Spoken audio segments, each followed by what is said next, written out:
Hola, soy la Basmati de nuevo con vosotros, esta vez para contaros una historia bonita, que es la batalla de Maratón. Pero no exactamente voy a contaros la batalla de Maratón, sino voy a reflexionar hasta qué punto Heródoto, que la cuenta 30 años después de que ocurra, entra en contradicción realmente con lo que sucedió, añadiendo, quitando y añadiendo. Porque el concepto de maratón, las maratones que se corren, son 40 y pocos kilómetros, y no sé si son 42. Yo he corrido media, no he corrido en entera, y estaba muy bien. Quiero decir que llegué cansada, pero nada más que entrenar es maravilloso.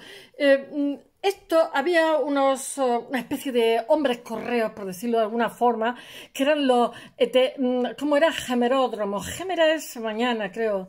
Denia es Gemeroscopeión, la bahía de la mañana, algo así, porque desde Denia puedes contemplar Gandía, etc. Y bueno, estos correos, es que es lo primero que aprende en griego, Gémera. Estos correos, en el caso de la batalla de Maratón, lo que hicieron los griegos fue mandarlo porque estaban librando una batalla contra Darío. Darío era sucesor de Cambises, y a su vez Cambises II, y a su vez que era hijo de Ciro el Grande, Ciro II el Grande. Entonces había hecho un imperio, y entonces el siguiente estaba como condicionado, forzado a seguir ampliando la frontera. En el caso de Darío no lo cuenta Heródoto, pero realmente está lleno de imprecisiones.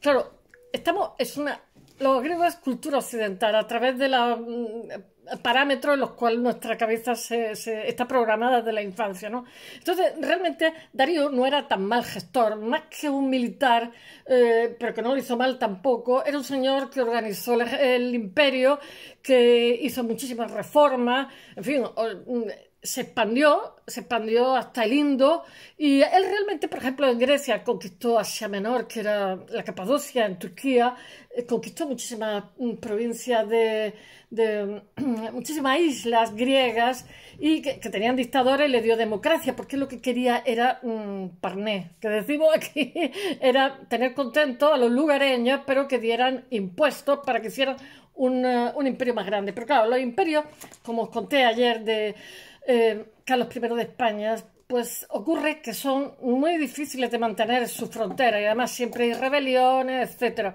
De hecho, Darío tiene que hacer, cuando va a conquistar Grecia, tiene que hacer frente a una rebelión, a una especie de motín que hay en Egipto en ese momento. Realmente sabemos más de determinados imperios y tal por los babilonios, pues por la Biblia, etcétera. De los sumerios no sabemos tanto porque la Biblia no los menciona. O sea, quiero deciros que en la antigüedad son miles de años y es complicado. Incluso esto, que son 5 siglos antes del nacimiento de Cristo, pues hay muchísimas imprecisiones que con el tiempo se ha visto que son imposibles de que hayan ocurrido así, como es, por ejemplo, el Gemeródromo Filipides vaya avisar a los cartagineses en 3 días y se haga 500 kilómetros. Pues eso, ¿cómo se come? Es posible que lo hiciera, porque os voy a decir una cosa. Esto era un atleta. Diréis, ¿por qué no iba a caballo? Pues porque resulta que estaba habiendo una batalla. Si vas a caballo, llama la atención, mientras que si vas corriendo te puedes esconder, escaquear y salir corriendo. Uno que ha abandonado la batalla, que no era tan difícil que así ocurriera. Estos eran deportistas, atletas, estaban preparados, eran correos especiales que se utilizaban muy contadas veces. Y llega a Esparta, que se tomaban sustancias también para aguantar. Hoy no hubieran aguantado los análisis antidoping para llegar. Bueno, él llega a Esparta, y entonces los espartanos le dicen que están no me acuerdo cómo se llama, unas fiestas que tienen. Los espartanos eran muy aguerridos, y cuando los atenienses ven, el hermano de Darío viene y dice: oye, mira, que se lo viene encima del imperio persa. Entonces los espartanos dicen: bueno, con nosotros pasamos. no lo queremos porque el imperio persa tenía fama de una grandísima eficacia. Entonces, sin embargo, los atenienses dicen, vamos a tener que renunciar a nuestra forma de vida, a la filosofía, a la libertad artística, montones de cosas, ¿no? A la democracia, etcétera. No hubieran tenido simplemente hubieran tenido que pagar impuestos a otros, pero no querían renunciar a su forma de vida, que era modélica y sigue siendo modélica.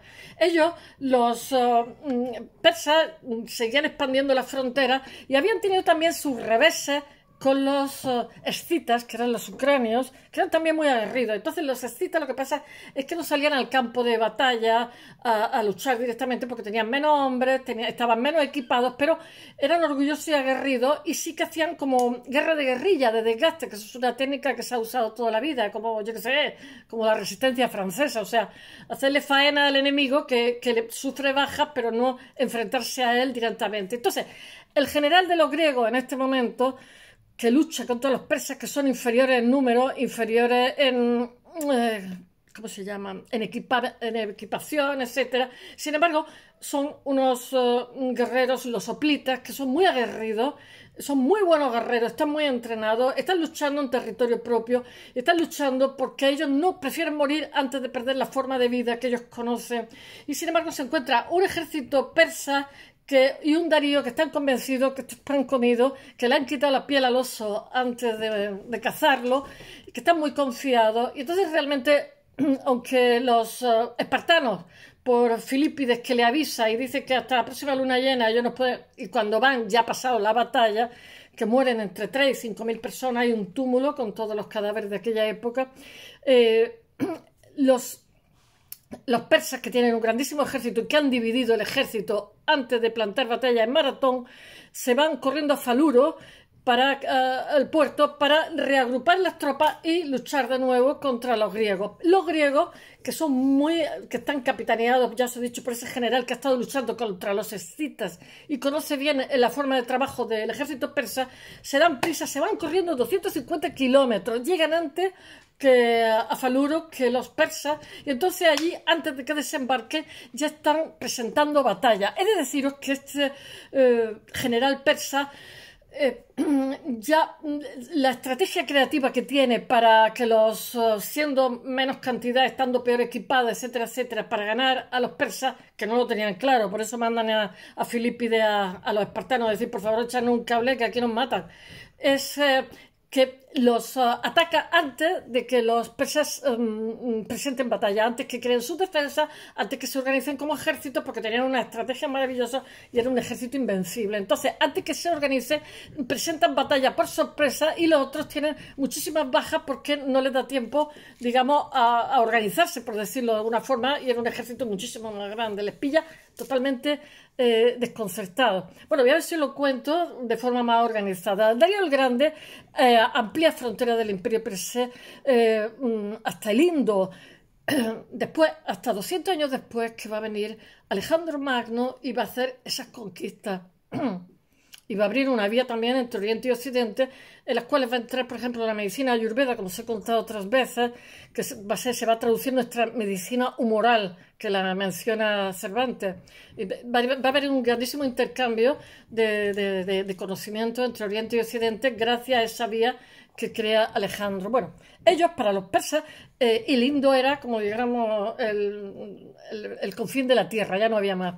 Bueno, y por el oeste los persas llegan hasta Tracia. Los tracios son la zona, ya se está metiendo en Europa. La zona, ya había conquistado Asia Menor, zonas de Turquía, el centro, etcétera, la Capadocia, etcétera, y entonces se mete hacia la zona de la Tracia, que es Ucrania, la actual Ucrania, que eran muy aguerridos, muy buenos orfebres, y que, bueno, han asaltado 300 museos, y ya tirando para casa con el arte. Había restos de oro macizo de trabajo hechos por los tracios. Los tracios son maravillosos, es una cultura increíble. Os estoy hablando de 500 años antes de Cristo. Bueno, ellos conquistan la Tracia y Macedonia. Hasta ahí ya va el ejército, pero es cuestión de pocos años que lleguen a Grecia y se hagan con ella, porque era un ejército invencible. Pero la inesperada caída ante los griegos es lo que queda para la historia, la batalla de Maratón. Pero vuelvo a repetir que Ciro, Ciro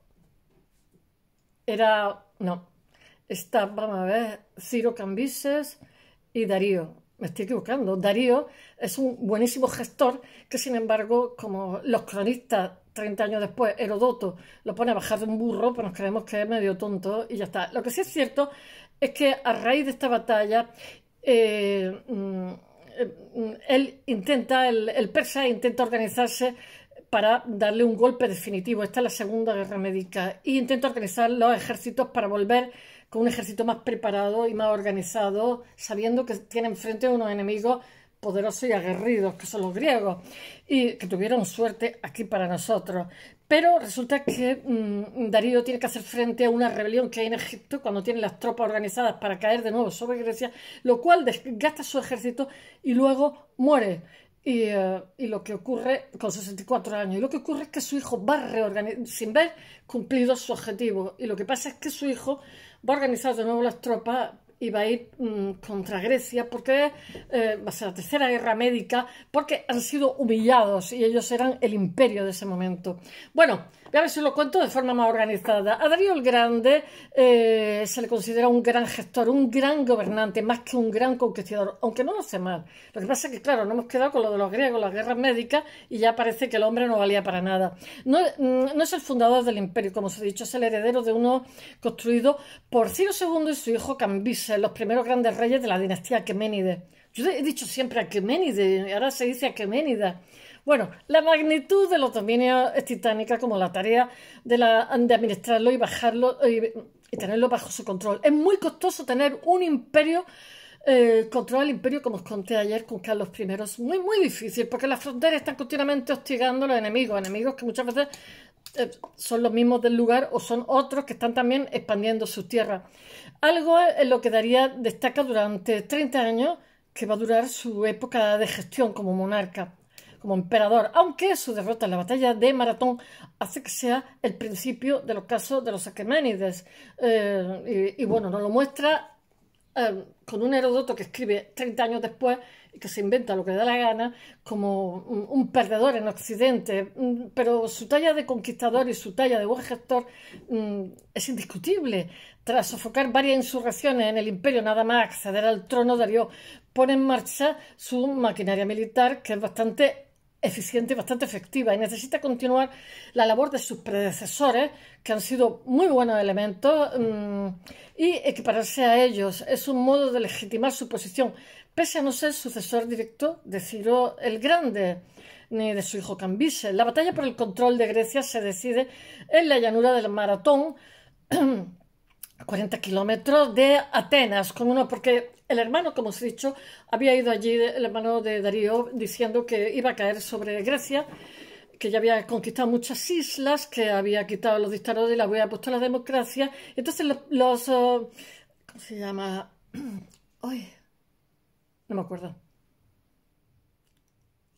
Dicen que no, y los atenienses dicen que sí, porque ellos son ciudades-estado. Y se unen para luchar contra un enemigo común en más de una ocasión, aunque no tengan que ver entre ellos. Bueno, con unos 15.000 soldados, el ejército persa desembarca. No estaba todo su ejército en Maratón. Lo que quería deciros, la imprecisión de Maratón, es que los ejércitos griegos, viendo que se van a reagrupar el ejército persa, después de haber perdido en Teluro, se adelantan a Teluro y entonces allí, antes de que llegue, responden de tal manera que tienen que salir huyendo. Después ya sabemos que se van a reagrupar y van a intentar volver a hacer tal, pero le pilla la rebelión de Egipto y muere Darío, etc. Bueno, sigamos con Maratón. El ejército persa es superior, pero viene agotado porque ellos les pilla lejos, y tener en cuenta que trasladar todo ese equipo de guerra pesa muchísimo y habían hecho cientos de kilómetros. Llegan allí agotados, los persas piensan que esto es una batallita de nada, que le van a ganar a los griegos, y los griegos luchan porque no quieren perder su forma de vida. Bueno, los griegos son 10.000 hombres y están ayudados por 1.000.000 más procedente de la ciudad de Platea. Ellos, pese a la ventaja, las fuerzas griegas ganan. Y la derrota de Altafernes en Maratón se debe a una combinación de factores, como os he dicho, y es que los persas a pesar de ser superiores en número en Maratón, solo luchan una parte del ejército, no lucha el ejército entero, porque pensaban que era un enemigo que iba a ser fácil de vencer. El resto parte por mar hacia otro punto de la costa, hacia Teluro, porque atacar a la ciudad desde otro ángulo. Eran unos estrategas simplemente excepcionales, por eso tenían un imperio. Buscan un flanco distinto. Las largas jornadas hasta llegar a Maratón desgastan muchísimo física y emocionalmente el empuje del imperio persa, que estaba muy organizado. El ejército ateniense está formado por soldados mejor preparados, que son los hoplitas, como os he dicho, y cuenta con una estrategia brillante, que es Milcíades, que ha luchado en lo que era la antigua Ucrania, y entonces conoce perfectamente a los persas, a la hora de su orden de batalla, etc. Y lo que hace es, antes de que preparen las defensas, se les echan encima y los pillan totalmente desprevenidos, que era un ejército organizado. Por último, los atenienses luchan por ellos, por su libertad, por su tierra, por su forma de vida. Tierra y libertad, qué consigna, ¿eh? Solo podían elegir entre luchar o morir. Darío tiene en cuenta el gran número de factores, pero aún así subestima a los griegos. A los atenienses en este caso. Esparta, no me salía la palabra Esparta. Los espartanos dicen que no les ayudan, ya está, que este es un ejército que es como suicidarse, que los persas es un ejército muy poderoso y que si les toca estar bajo su mando, pues lo estarán en su imperio, que pagarán los impuestos y ya está. Los persas nunca olvidan la derrota y proyectan de inmediato una nueva campaña contra los griegos. Después de Maratón se convence de que no pueden conquistar la península helénica con un pequeño ejército. La siguiente campaña es más concienzuda. A partir del año 489 a.C. Inician los preparativos para un nuevo enfrentamiento, pero son interrumpidos 3 años más tarde por la rebelión que hay en Egipto, una revuelta muy fuerte en Egipto. Entonces el ejército tiene que ir a Egipto. Y pocos meses después de esta rebelión de Egipto, Darío muere a los 64 años. Darío el Grande muere sin haber visto cumplido su propósito. Es su hijo y sucesor Jerjes quien lidera la nueva campaña militar contra la Grecia, conocida como la Segunda Guerra Médica. Me parece que hubo 3. Maratón es la extensión que el héroe griego se ha sentido humilladísimo y son muy poderosos. El héroe griego Filipides recorre para anunciar la victoria. Todo esto es una leyenda griega, porque realmente, en primer lugar, no corre de 40 kilómetros, corre 250. Y en teoría corre 250 de vuelta también, lo cual son 500 kilómetros en 3 días.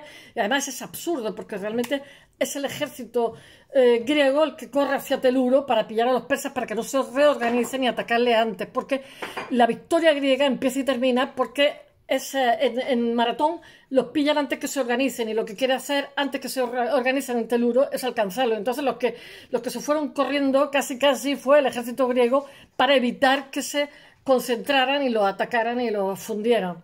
Bueno, y da origen a las pruebas más prestigiosas del deporte de élite. Esto es toda una mentira de mucho cuidado. Además dice Heródoto que se aparece el dios Pan. Lo que pasa es que se tomaban sustancias y que además os digo una cosa, cuando se corre hay alteraciones de conciencia. Yo lo he vivido, porque no sé por qué, pero como muchas veces te falta oxígeno y todo eso, tienes como un colocón, sin hacer nada y sin tomarte ninguna sustancia.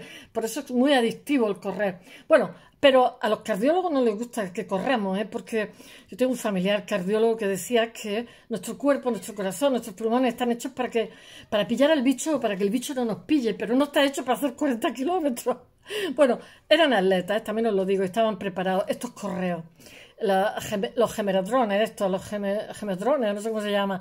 Hay muy poco de cierto en todo esto, ya lo han visto los historiadores actuales.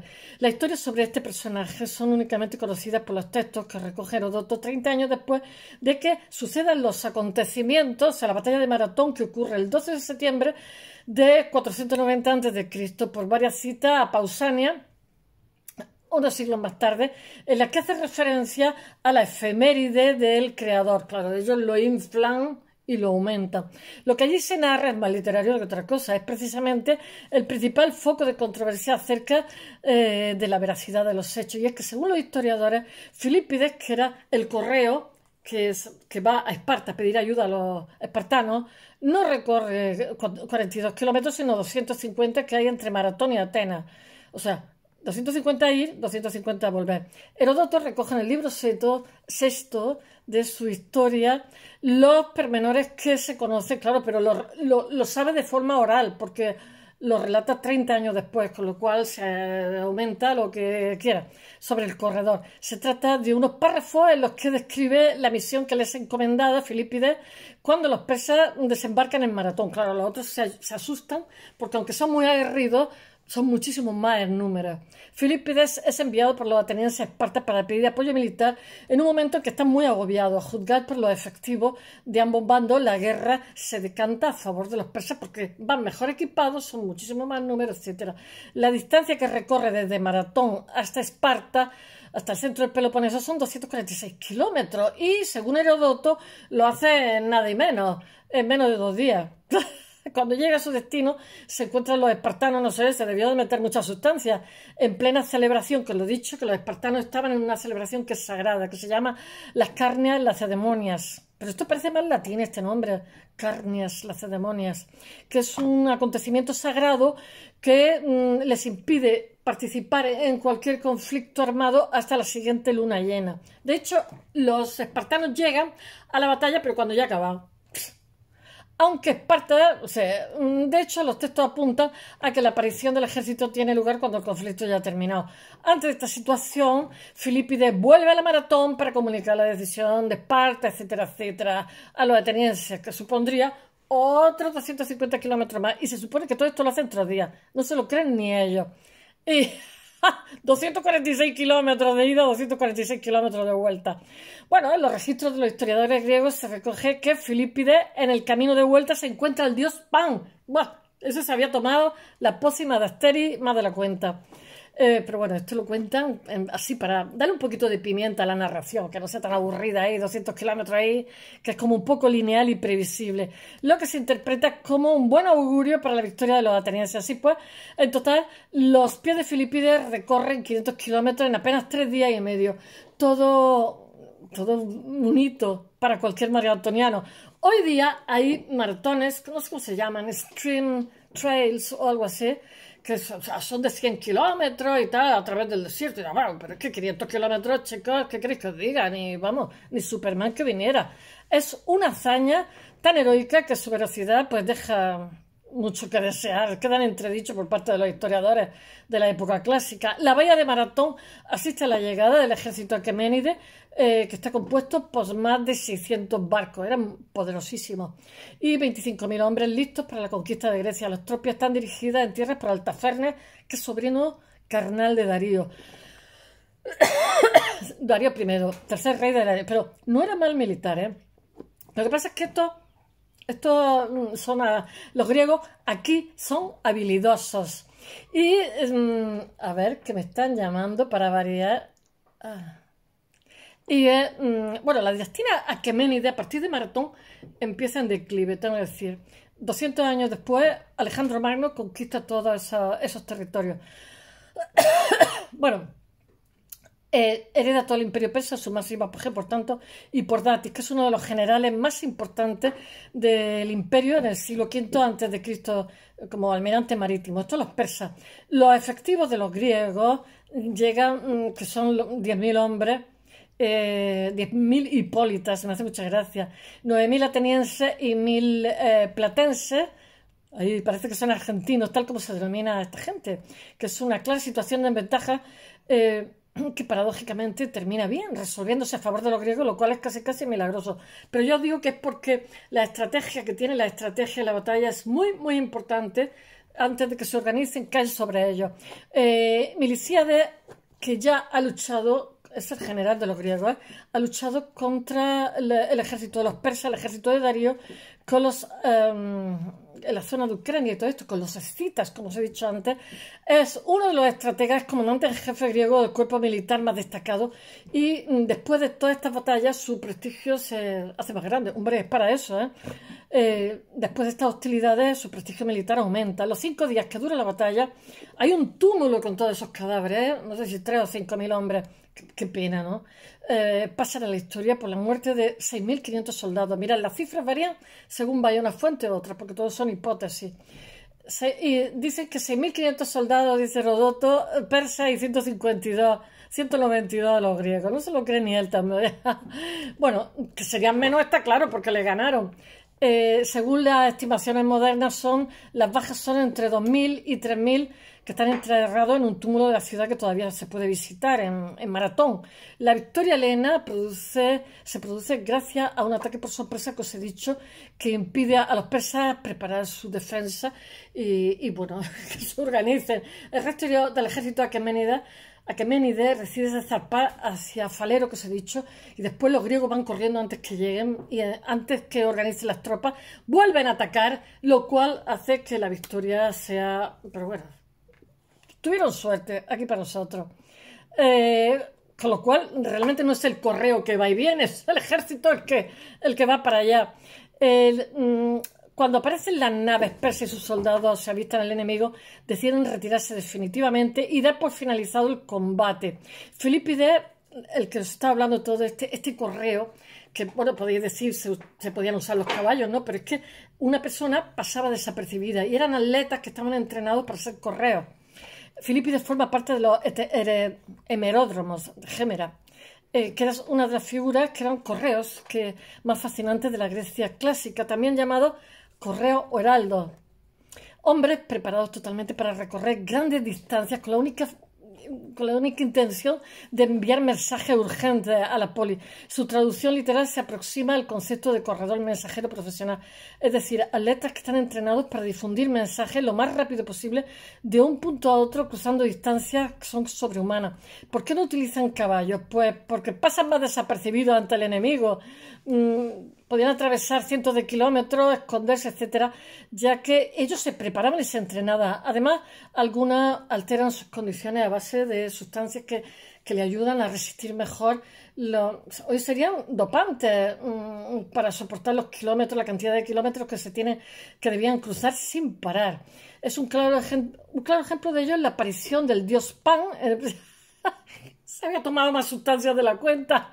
La visita divina podía ponerse en cuestión, pero no sorprende que los hemeródromos lleguen a tener visiones y todo tipo de alucinaciones durante su trayecto, fruto de la combinación, por un lado, de la alteración de conciencia que tienes con que la carrera te da alteración de conciencia, eso lo he vivido, y por la falta de oxígeno, no sé cuál es, y después las sustancias que se tomaban, pues ya le aparecían los dioses apuñados. Tiene un efecto psicotrópico. Bueno, el hito de Filipides, el general griego, recoge como no, Heródoto, el cronista, y Pausanias, pero no todo parece como muy claro, porque ahí se ha inflado artificialmente la lucha. La historia que sitúa su muerte justo después de recorrer la distancia entre Maratón y Atenas para anunciar la victoria helena con hay una frase que se llama Nenikekamen, que significa hemos ganado. Podría haberse confundido como la de otro hemeródromo, incluso haber sucedido, ya que supuestamente fue el ejército griego al completo el que recorrió la distancia entre Maratón y Atenas para espantar a los persas que estaban aproximándose a Falero y estaban organizando las tropas para darle otro cachete a los griegos. Afortunadamente ganaron los griegos, pero los persas fueron muy interesantes, no nos olvidemos. Bueno, espero que os haya gustado y mañana más.